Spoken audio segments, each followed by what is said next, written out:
एक संवेदनशीलता आपने दुबे जी की याद दिलाई कि मैं उन्हें जानता तक नहीं हूं व्यक्तिगत तौर पे। संवेदनशीलता थी पूर्व मुख्यमंत्री की। उससे बड़ी संवेदनशीलता आज से 6 महीने पहले हुई थी। अयोध्या में जब दलित लड़की का, एक बेटी का, 14 साल की बेटी का बलात्कार हो गया था मोहम्मद इदरिस के द्वारा, तो उसको देखने के लिए लाव लश्कर के साथ अयोध्या पहुंच गए थे महाराज अखिलेश जी। और संवेदनशीलता बताओ, हम लोग सनातनी है ना, अपने घर का कोई लोग मर जाता है तो अगले दिन सुबह में चिता पर फूल चुनने जाते हैं। ये ऐसे संवेदनशील पुत्र थे कि इन्होंने अपने पिता की चिता पर झाड़ू लगाए। कहिए तो दिखाऊं तस्वीर अभी। ये संवेदनशीलता की बात करते हैं। निहायत बेशरम जाहिल लोग हैं ये, जिनको एक पैसे का कोई मतलब नहीं है कि देश पे कितना अटैक हुआ, देश पे क्या हुआ है, क्या हिंदुओं की भावनाएं आहत हुई हैं, कोई मतलब नहीं है। सिर्फ अपने मुसलमान वोट बैंक की रोटी सेकने के लिए। और देश के मुसलमान भी आंदोलित है, लेकिन इनको मतलब नहीं है, इनको मतलब नहीं है, इनको पाकिस्तान परस्ती करनी है, इनको सिर्फ और सिर्फ पाकिस्तान परस्ती करनी है बैठ के। कांग्रेस पार्टी है, होड़ लगी हुई है दोनों पार्टियों में, होड़ लगी हुई है दोनों पार्टियों में। अगर एक भी चीज गलत है तो बोलो ना, झूठ बोल रहे हैं। और एक बात और, लास्ट अंतिम बात कहता हूं, अंतिम बात, एक बात और कहना है, उसके बाद मैं खत्म करूंगा। एक बात और, अरे एक बात तो, मैं एक बात खत्म करके बोल रहा हूं। दूसरी बात, जिम्मेदारी। एक नाम सुना था आपने, इल्हान उमर। मेरी तो कोई नहीं लगती है, कांग्रेस पार्टी की क्या लगती है? भतीजी, बुआ, मामी क्या लगती है जो राहुल गांधी फोटो खिंचा रहे थे? किसकी वकालत करती है इल्हान उमर? कश्मीरी आतंकियों की, कश्मीरी आजादी की। ठीक है, यासीन मलिक कौन लगता है? कांग्रेस पार्टी का चचा या कांग्रेस पार्टी का मामा? की तरफ क्या लगता है? 5-5 एयरफोर्स ऑफिसर, 5-5 एयरफोर्स ऑफिसर की हत्या का आरोपी प्रधानमंत्री के साथ फोटो खिंचाता है। ओके, अजय जी रुक जाइए अभी।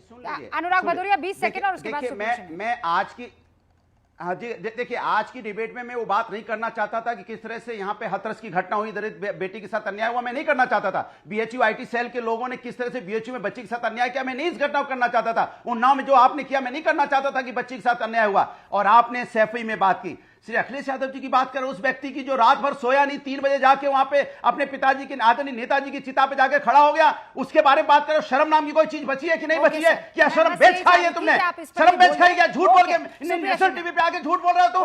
शर्म आती है? मैं ऐसे लोगों से प्रवक्ताओं से मुझे बात करने में, जो व्यक्तिगत हमले करते हैं झूठ बोल के, ये दोबारा लौट कर आ रही हूं। पाकिस्तान को आग दिखाना है तो हमारी बारी में बात करें। दोनों की पर्सनल फाइट यहां पर करवाने के लिए नहीं आई हूं।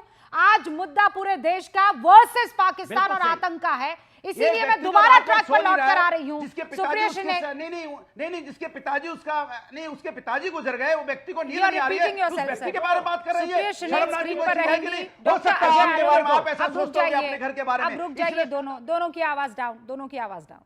सुप्रिया शिंदे, आप ये कह रही हैं कि इस पोस्टर वॉर पर अभी फाइट नहीं होनी चाहिए। नहीं सर, मैं अभी रीजनल पॉलिटिक्स और इंटरनल पॉलिटिक्स ये सब सर बाद में हो जाएगा। अभी बात हिंदुस्तान वर्सेस उस देश की है जो आतंक को पनाह देता है।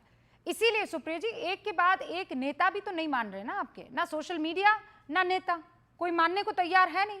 राहुल गांधी का सख्त लहजा था कि इस लाइन जो क्लियर खींच दी गई है कांग्रेस की तरफ से, खड़गे जी की तरफ से, कि नहीं करना है, हम देश के साथ है, प्रधानमंत्री जो कर रहे हैं वी आर ऑल टुगेदर। फिर क्यों एक के बाद एक ऐसे बयान आ रहे हैं? रुबिका जी, मैं आशा करती हूँ, क्योंकि मैं पिछले 10 मिनट से बिल्कुल नहीं बोली हूँ, तो मेरे बीच में ना कोई बोलेगा और आप मुझे टोकेंगी नहीं, मुझे भी थोड़ा बिल्कुल ऐसे ही धारा प्रवाह बोलने का मौका देंगी जैसे बीजेपी को दिया गया। और मैं एक और बात पूछना चाहती हूँ, बीजेपी को जिस पोस्ट में मोदी जी का नाम नहीं था, मोदी जी की शक्ल नहीं थी, मोदी जी के हाथ पैर नहीं थे, उसमें मोदी जी क्यों नजर आए? क्या बीजेपी भी मानती है कि मोदी जी गायब हैं? मेरा सवाल यह है कि क्या बीजेपी मानती है कि मोदी जी को कश्मीर से गायब होकर बिहार नहीं जाना चाहिए था? क्या वो मानती है कि सर्वदलीय बैठक से मोदी जी को गायब नहीं होना चाहिए था? क्या वो मानती है कि देश के प्रधानमंत्री को, और मेरे भी प्रधानमंत्री हैं, क्या देश के प्रधानमंत्री को ऐसे संवेदनशील वक्त पर कश्मीर जाना चाहिए था, घायलों से मिलना चाहिए था? राहुल जी गए, आपने संवेदनशीलता की बात करी, मोदी जी को भी जाना चाहिए था, नहीं जाना चाहिए था बिहार? क्या ये भी मानते हैं कि मोदी जी को इस वक्त, वो अभिभावक है देश के, इस वक्त देश को संबोधित करना चाहिए, मन की बात नहीं करनी चाहिए? क्या वो मानते हैं कि मोदी जी 6 दिन से नहीं मिल रहे, हो सकता है मीटिंग्स कर रहे हो, लेकिन 6 दिन से हमारा बीएसएफ का एक जवान भी पाकिस्तान के कब्जे में है, उस पर हम कुछ नहीं सुन रहे हैं? क्या वो मानते हैं? और ये बात कहनी जरूरी है और ये बात सुननी भी जरूरी है, और कलेजा चाहिए इसको सुनने के लिए जो अब मैं कहने जा रही हूं। 9 जून 2024 को प्रधानमंत्री मोदी ने तीसरी बार प्रधानमंत्री पद की शपथ ली। ये लोकतंत्र है, उनको नकेल कसी लोगों ने, लेकिन उन्होंने शपथ ली। असलियत यह है कि उसी दिन जम्मू के रायसी में 10 श्रद्धालुओं की बस में हत्या हो जाती है, एक शब्द नहीं बोला जाता है। और 9 जून से लेकर 14 अप्रैल तक, 22 अप्रैल में नहीं गिन रही हूं, 90 लोगों की मौत हुई, जिसमें नागरिक हैं, जिसमें आर्मी पर्सनल है, ब्रिगेडियर है, कर्नल है, डीएसपी जैसे लोग हैं। एक शब्द हमने नहीं सुना सरकार के मुंह से। इन आतंकियों को क्यों हमने नहीं सुनाया, इन आतंकियों पर हम क्यों नहीं टूट पड़े, यह मैं पूछना चाहती हूं। और मैं पूछना चाहती हूं क्योंकि गायब होने की यहां पर बात हो रही है। जब बात होती है मणिपुर में, मोदी जी गायब है। जब बात होती है पश्चिम बंगाल की हिंसा में, मोदी जी गायब है। आज जब पाकिस्तान को सबक सिखाना है, हम अपने यूट्यूब चैनल वालों को बंद कर रहे हैं, हम जो यूट्यूबर्स हैं उनके ऊपर एफआईआर दर्ज कर रहे हैं, हम गिबली के कार्टून बना रहे हैं, हम राहुल गांधी की पिक्चर के कार्टून बना रहे हैं। और मैं पूछना चाहती हूं आपसे, गायब होने की बात है, कौन गायब था इस दिन? 14 फरवरी 2019 पुलवामा में हमारे लोग शहीद हुए थे, कौन गायब था, शूटिंग कर रहा था? और असलियत यह है, मैं राजनीति नहीं करना चाहती हूं, लेकिन बीजेपी मानना नहीं चाहती है। यह तस्वीर 2008 की है और तत्कालीन गुजरात के मुख्यमंत्री इस देश की सरकार के साथ खड़े रहने के बजाय ताज होटल के बाहर जाकर राजनीति कर रहे थे और प्रेस कॉन्फ्रेंस एड्रेस कर रहे थे। यह असलियत है।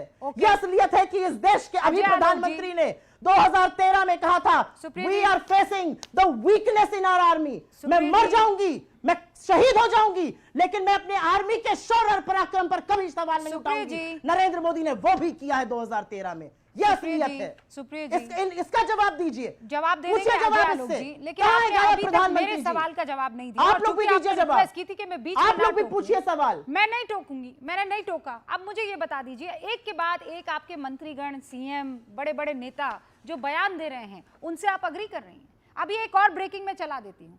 ये आपके कर्नाटक के मंत्री हैं जो ये कह रहे हैं कि बिहार चुनाव जीतने के लिए ये आतंकी हमला करवाया गया। कांग्रेस नेता है दिनेश गुंडूराव, मंत्री हैं आपकी सरकार में, कर्नाटक सरकार में, और वो इस तरीके के बयान दे रहे हैं। सुप्रिया जी, ये बताइए, आप इससे अग्री करती हैं? रूबिका जी, मैं इसका बिल्कुल विशुद्ध जवाब दूंगी।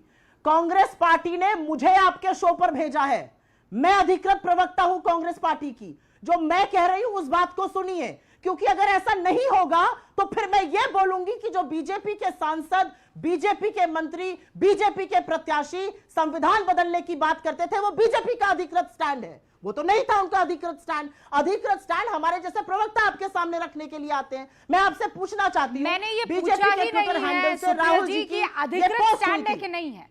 मैंने आपसे मैं आपसे ये पूछ रही हूं कि जब राहुल गांधी ये बड़ा स्टैंड ले चुके हैं कि कोई इधर उधर के बयान नहीं देंगे, तो फिर ये बयान क्यों आ रहे हैं?